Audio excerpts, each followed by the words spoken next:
Dear Ambassador Massinga, Amharas have consistently pursued peaceful solutions. We participated in elections, despite widespread repression and intimidation. We called for federal dialogue, only to be met with demonization and criminalization. We formed peaceful civil movements to voice grievances, and we were labeled extremists. We engaged with the legal system, recognizing it is flawed and biased against us, and our leaders were jailed or silenced. We begged the international community to listen, and were dismissed or ignored.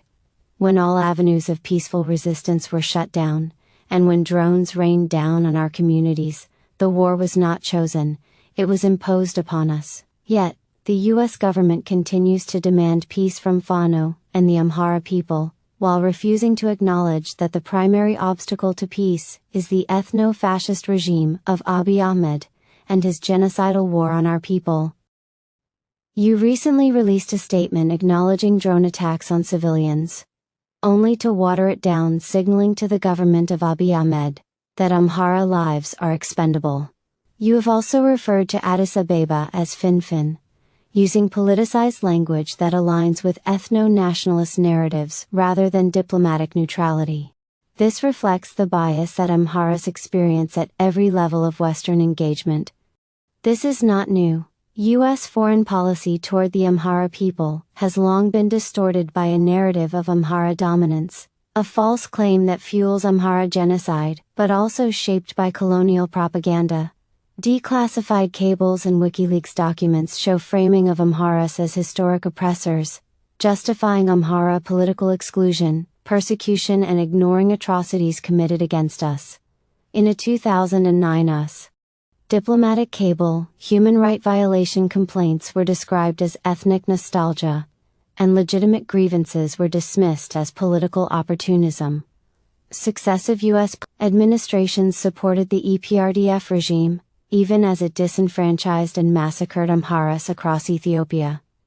Today, the same human rights violations committed against Amharas by TPLF, EPRDF have worsened under Abiy Ahmed.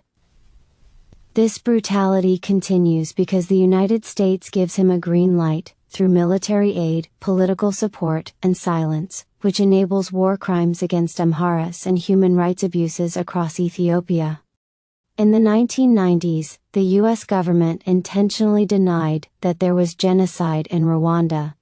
A decade later, President Clinton apologized, a bit too late for 1 million Tutsis who had been slaughtered. So, how many Amharas must die before the US stops hiding behind euphemisms and acknowledge the genocidal crimes committed against Amharas?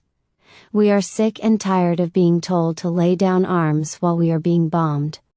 We are tired of being told to be patient while we are being ethnically cleansed.